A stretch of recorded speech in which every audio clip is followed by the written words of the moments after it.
How did he look and any outlook for Monday's game? He was back at practice. Jalen was back at practice. Teamer. We had some guys back at practice, and we'll see. We'll have to see how it goes in the next few days. I would say it's really questionable, his status right now, but it's good to have everybody back at practice. On Sunday night after the game, you had talked a little bit about Peyton. You said you didn't really know much about the guy and gave him a big hug, but looking back at all the way back to his childhood, this is a guy who was homeless, never knew if he was gonna sleep in a car, and everything he's gone through, that character of just never giving up, is that something that's starting to sort of, you're seeing? Yeah, this is a great story. He, went to Auburn. Obviously, Rich Bisaccia, our special teams coach, assistant head coach, was at Auburn for a short period of time recruiting Peyton Barber for the Auburn Tigers, or War Eagle, whatever you want to call them. And, this guy's rise to where he is today is astonishing. And it's a credit to a lot of people that have helped him along the way. But most importantly, it just defines the true character of this kid. He's going to take advantage of every opportunity he gets, and you're going to have a hard time not liking him. And right now, I love him, and so do our players and our coaches. And we're not going to hesitate one bit to put him in a primary role after what he did against the Dolphins. John, the Chargers have kind of been figuring things out on offense so far this year, but they've had a pretty strong passing game. Just in that area specifically, what kind of challenges do they present? They've had it going on offense for a while, since Herbert showed up. Phillip Rivers had a great run there. They've been a good offensive team, seems like every year. They've got some weapons outside that can do damage. They have a great creative runner, Eckler. The quarterback's a great player. He's really something else to watch. He can throw, he can run, he's smart, he makes good decisions, and they have a creative scheme. So it'll be a challenge for us, no doubt, a big-time challenge. John, in that second half, and you mentioned Peyton, what he was able to do. It seemed like the run game came alive a little bit in that second half. When you watched the tape, was it kind of a combination of everything going on well with him and the offensive line? We just didn't play well in the first half. We couldn't make half a foot and 2 downs. It's credit to Miami. Miami's a committed run defense. They're talented, but we had 2 guards pull into the same play, into each other. We didn't execute very good. And if you don't execute at a high level in this league, you ain't gonna run the ball. These are hard runs to make against 8-man fronts. But we executed better, and we had some success throwing the ball, and maybe that helped the running game. It sometimes works hand in hand, but we got to get a lot better running the football from start to finish. Hey, John, obviously the numbers, the stats bear it out, but just how much more comfortable, how much more in command is Derek now in this offense in his 4th year with you? Not to overthink it or anything. Derek's been in command since I've been here. We have a better team. We got better opportunities. Our defense is a big part of that. But time, repetition is the mother of learning. This guy's had 1 million reps, and the emergence of Edwards, the emergence of Renfro, Ruggs, is important. But his command has always been off the charts. I think we were last in the league in possessions last year. Might have been last in the league in field position in terms of drive starts. So with that being said, you give this guy a lot of opportunities, he's going to have, I think, a lot of chances to succeed. I think he's a great quarterback.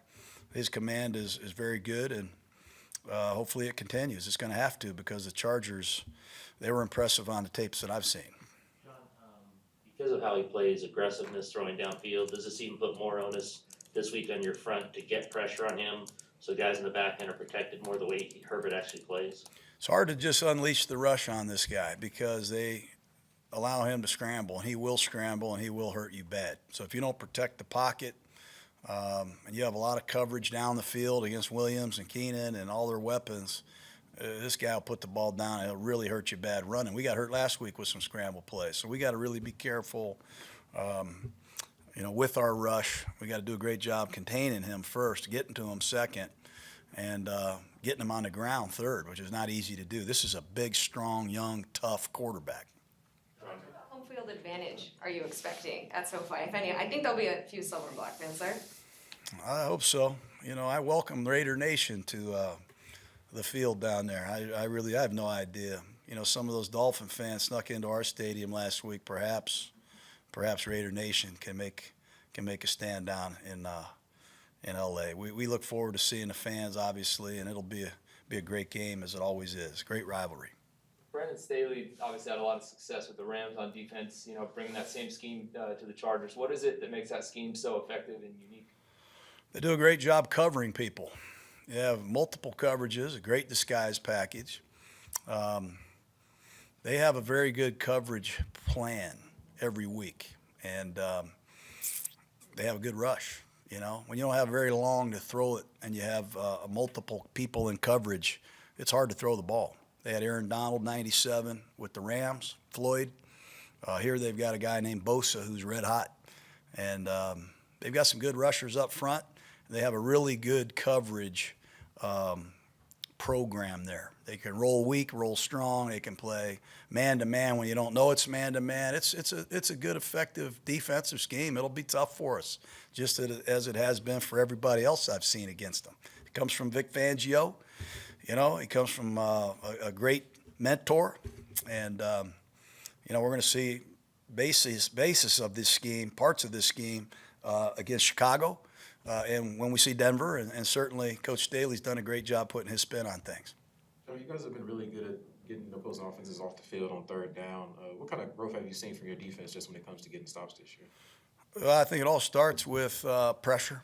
You know, the quarterback has got to make a quick decision. We can't let him stand back there and make 2 or 3 look-offs and get the ball to his secondary and third receiver. We've done a better job with the rush, and our coverage has been better, being quite honest. Our secondary's played better. Our underneath coverage is better. So far, so good. But you can't write a book after 3 games. We got a long way to go until we truly define who we are and what we are. Along those lines, when you have a 3-0 start, you're playing so well, a lot of younger players, how do you balance confidence and how? No, we have to play better. You know, I mean, there's 3-0, and you can get all caught up in statistics and, you know, individual things like that. But, you know, we look at the film, we got to play a lot better. We should play a lot better. We have to play a lot better. And if we don't, we're going to have a hard time advancing and moving on. Is part of playing better the starts, I guess, like falling behind a couple times? Yeah, I mean, the starts, every aspect of it. You know, we got to play better. You know, we had opportunities to get off the field on defense the other day. You got to get off the field late in the game. Start, finish, we got to get better. We got a lot of young guys playing, certainly, but we got to get better. And we need some of these guys that have been hurt to come back and help us sometime. That's good. All right? Okay, have a good day. Weather's nice today, finally. A good day today.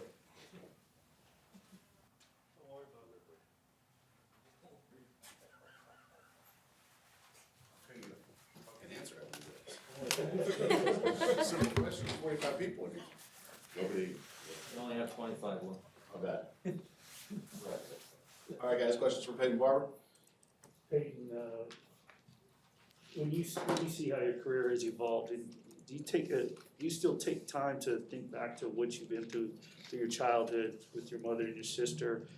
Times where you didn't even know where you were gonna sleep, and just, you know, you live by the Bible verse, Philippians 4:13. You just talk about the gratitude and, you know, how thankful you are. Yeah, man, I'm super thankful. I think about it every day. It's a blessing to be here. I mean, that's really all I can say, man. It's just crazy how my story is, you know.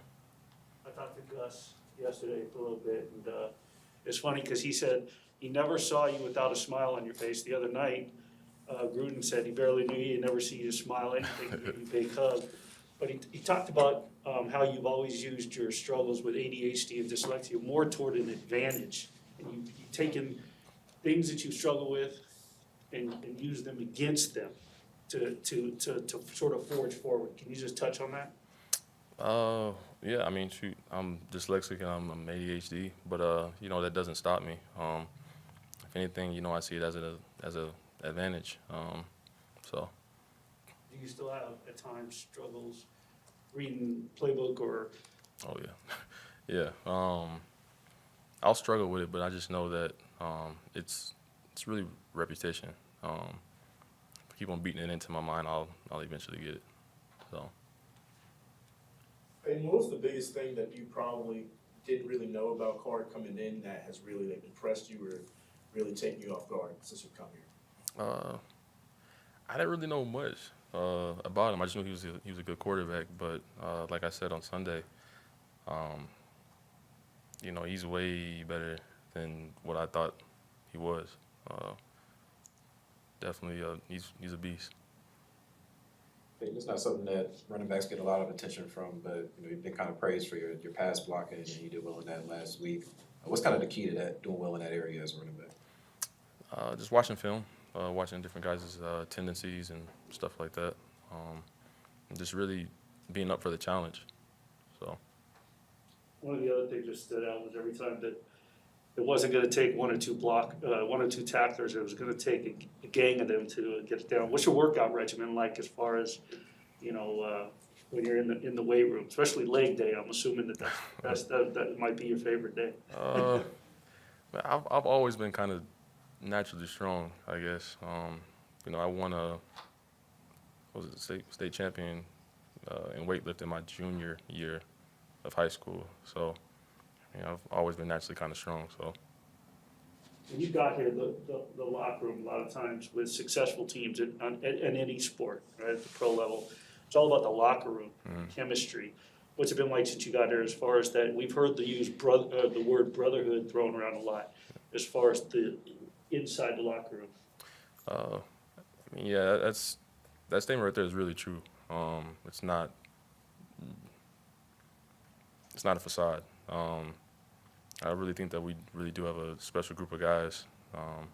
Is there anyone, I'm just curious, is there anyone that you knew coming here, or is there anyone that you've maybe bonded with in terms of it's helped you at times to, when you're struggling, maybe reading the playbook, or to help you understand a little bit better if you're, dyslexia, I'm not sure how this sort of, when it kicks in, or if you're struggling?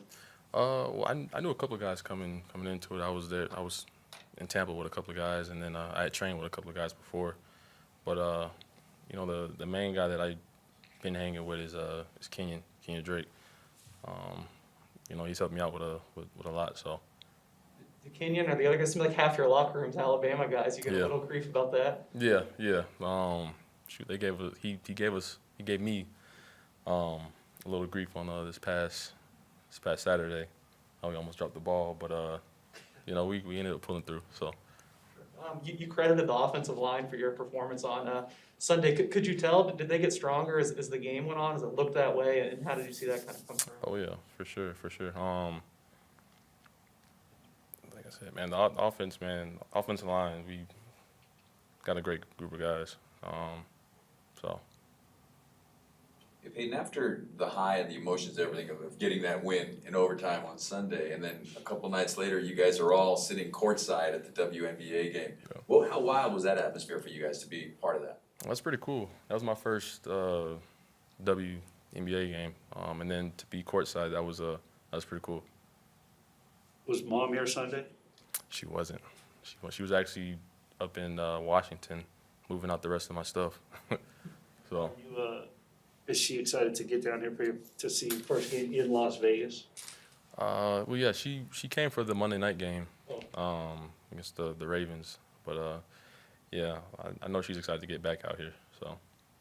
You guys all set? All right, thanks, Dave. I appreciate it.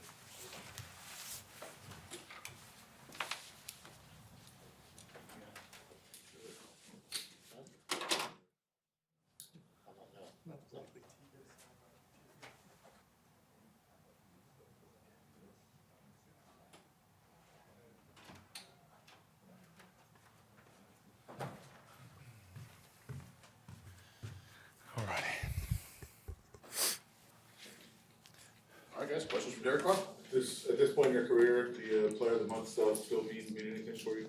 Yeah, it always means something nice. But like I've said all along, after 3 weeks, it's thanks. It's a thumbs up, like cool. Appreciate it. It'll be cooler for my kids someday than it is for me. But I'm always thankful. Like I hope me putting that stuff off isn't like a diss at any of that. I'm thankful for it, but at this point, it doesn't mean much. Sorry, do they send you something, or like, you get like a certificate, or they send? I don't know. You get an Instagram post. Yeah. Good job, buddy. You know, that's about it, I think. Derek, the numbers obviously bear it out, the improvement of the stats and everything since your first year with Jon, now here in year 4. Just how much more comfortable, how much more in command of this offense are you now as opposed to back in 2018? Oh yeah, from year one for sure, absolutely. You know, we're definitely doing some. We have some different players at all 3 levels. You know, we got some different things going on the other side of the ball. A lot of it goes together. You know, more possessions. You know, more. You know, we're able to take more chances. We have thrown the ball down the field a lot, but we're able to do that because we trust we can get them on the other downs, but we also trust our defense to hold and things like that. In case we do need to punt, punts are okay. You know, you always want to end with a kick. You always hear that, right? And you know, I think that it really is when you win something like that, it means you're winning. It means you're winning, and it means that everything around you is going pretty well. You know, so like I said before, you know, and if I'm honest, I've been playing, I feel like, in command for the last 2 or 3 years of this offense. But when you win, this is the kind of cool stuff that happens. Beyond the player of the month, do you still get excited for Monday night, even at this point in your career, knowing kind of the whole league's watching? And what do you think about Monday Night Football in just in terms of the atmosphere and when you're kind of getting amped up for it? Oh yeah, you know, you hear the dun dun dun dun. You know, you're always as a kid, you just dream of playing on Monday night. So I think whenever that becomes boring to me or that becomes like whatever, you know, I think it's time to go home. You know, I still get so excited for the games. I still get so overjoyed in my heart that I even get to do this, if I'm honest. You know, I'm only 30, but I have played a lot of football. You know, it's 8 years for me in the NFL, and it's still just as exciting. You know, that opening kickoff of the game. You know, it's still that first play. You're still so pumped up. You know, all those kind of things. So I think when that leaves and you don't love it like that anymore, I think it's time to go home. But it still, for me, is very, very exciting. You like to talk about different quarterbacks around the league, and you've only seen them for a year, obviously. But can you talk about what you see from Justin Herbert?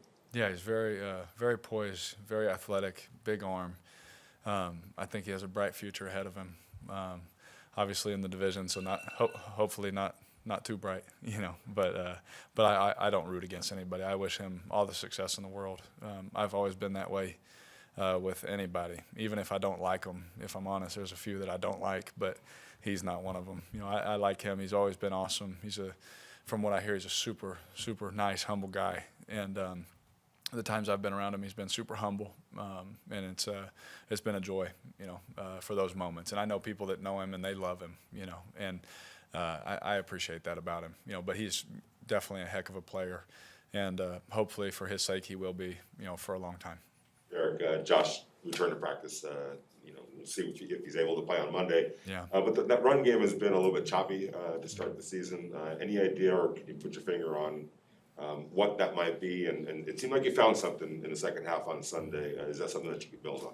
Yeah, we hope so. You know, you hope you can build on it, and it really just comes down to us doing right, and that's in the passing game or the running game. You know, usually when you turn the film on, you usually can say, "Oh wow, we had a misstep here, or my eyes were bad here," or you know, whatever the case may be, and hopefully we can just learn and grow. Luckily, you know, we're 3-0 right now.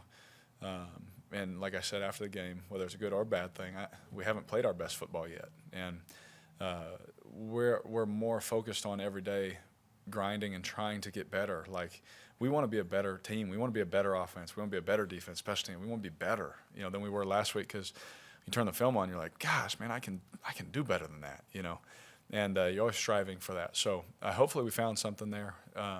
But with Josh, I don't know. I mean, yeah, he was out there, you know, but you know, is he full? You know, can he run? You know, all that kind of stuff. I don't know. Well, hopefully, we'll see. But we've been hoping for a couple weeks now, and you know, with that, you wish him the best. But we're just ready to play football, whether he's there or not. Derek, the Chargers kind of run it a defense similar to the Broncos where it's a lot of too high looks and they're trying to limit stuff down the field. Like you said, you've been really aggressive doing that so far this year. How do you kind of maintain that going against a defense that kind of is focused on stopping that first and foremost? Yeah, I mean, you look at it this year, like from a completion percentage standpoint, it's lower because I have taken more shots, right? And I've talked about that fine line. Could I go out there and try and complete 75% of my passes? Yeah, but I'm sure we'd get booted out of the stadium real quick. You know what I mean? And you guys would have a field day with numbers. But it's just that fine line of letting it air out and really moving the chains and being smart about the down and distance, being smart about the team you're playing, being smart. So many factors, But you try your best to find opportunities.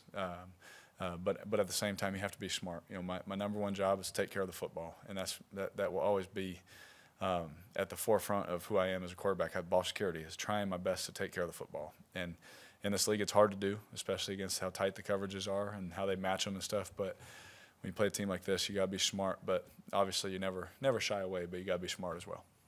Derek, the other night after the game, while you were talking about Peyton, you had made a comment about we're really trying to help him learn the playbook, and I'm not sure if you were alluding to the fact that he's ADHD, he's got dyslexia, and he's had a really troubled childhood. Never knew where there were times where he didn't know if he was going to sleep in a car or outside. Wow.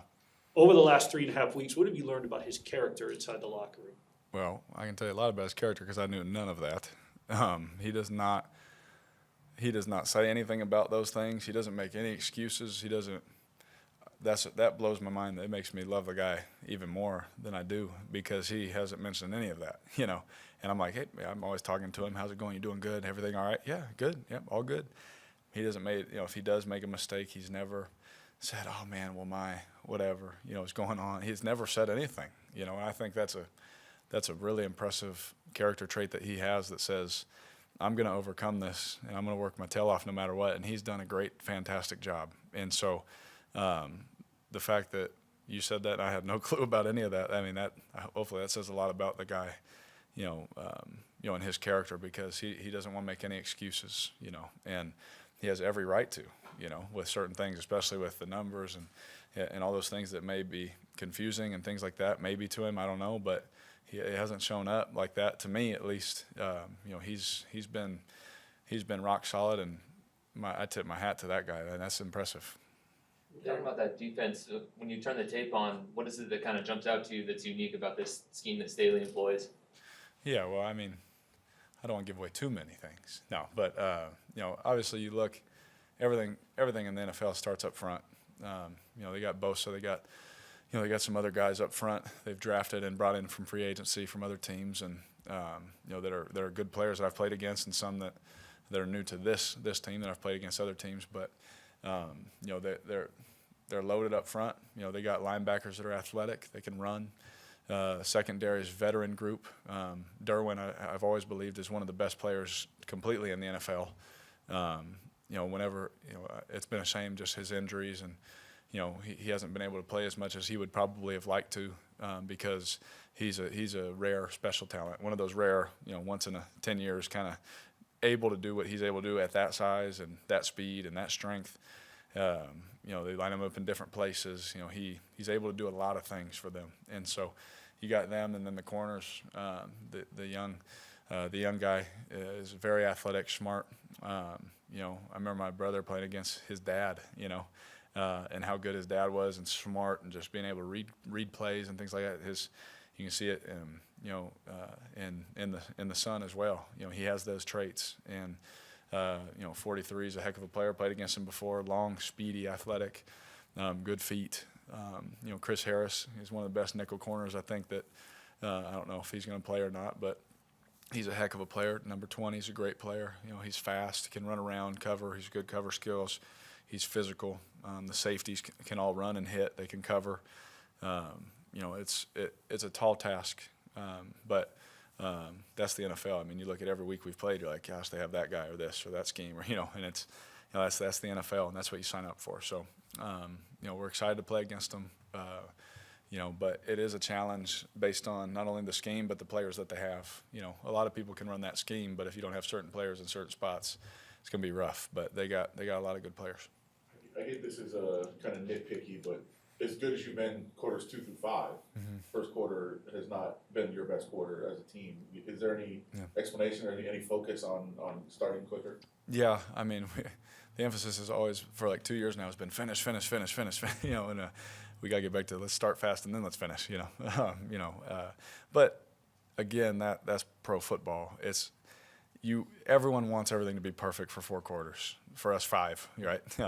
You know, everybody wants everything. It's not always going to be perfect. You know, you want to be your absolute best at the end of the game, that's for sure. But there are some things that we have looked at and seen that inside in the house that we can take care of to be able to start better, start faster, and hopefully we can do that against this team because you don't want to you know, just give them the ball back. They have a good offense. They can easily go down and score and get up on you. But for us, we definitely want to start faster, but hopefully maintain the finishing part. You know, we've been able to finish really well, but we need to come out a little bit better.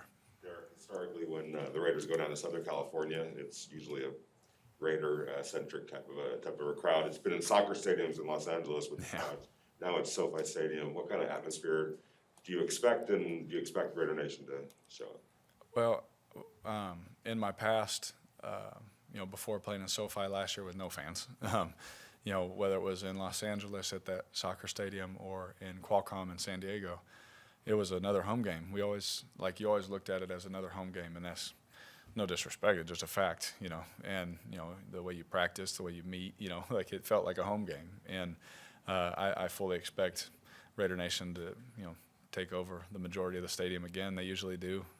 In my time before I was here, that's what everyone would talk about. Hey, you know, Seawood would say, hey, when we go down there, it's another home game, you know, and I fully expect that this time. You know, hopefully they're not out there not letting Raider fans in, you know, but if they let them in, I'm pretty sure that it'll be another home game feel for us.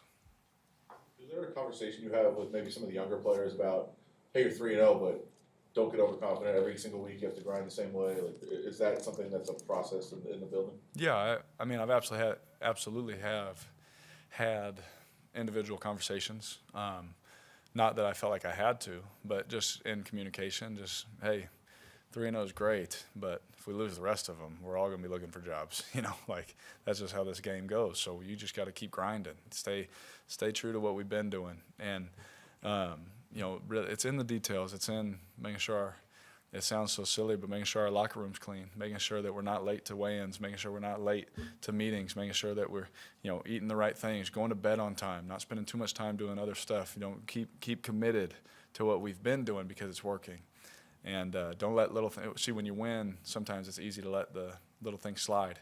And it's just been on my heart to not let that happen. As soon as the game was over, I mentioned some things that I thought that we could have been better throughout the week, and I expected those things as captains. We expected those things to be better this week.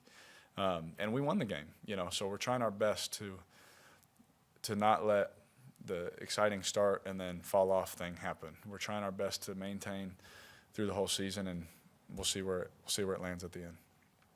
Derek, when the defense is watching you guys play, you're obviously, you know, captain of the team, they're watching you. Derek makes a big play, makes a big throw, and then to whomever makes the big play. When you're on the sidelines, you see a guy like Casey Hayward. Yeah. Especially when he makes the play like he did last week. But just in general, how he's played, they're going to attack the secondary on third and whatever, and he makes a big play. What's that do for you personally when you're watching him play? Oh, man. Oh, Casey's been unbelievable. It makes me happy he's on our team. You know, I've played against him, and I've sat up here and talked about him, you know, multiple times in my career. Whether he was in Green Bay or whether he was in, you know, with the Chargers. And he's always been a great player. He's still a great player.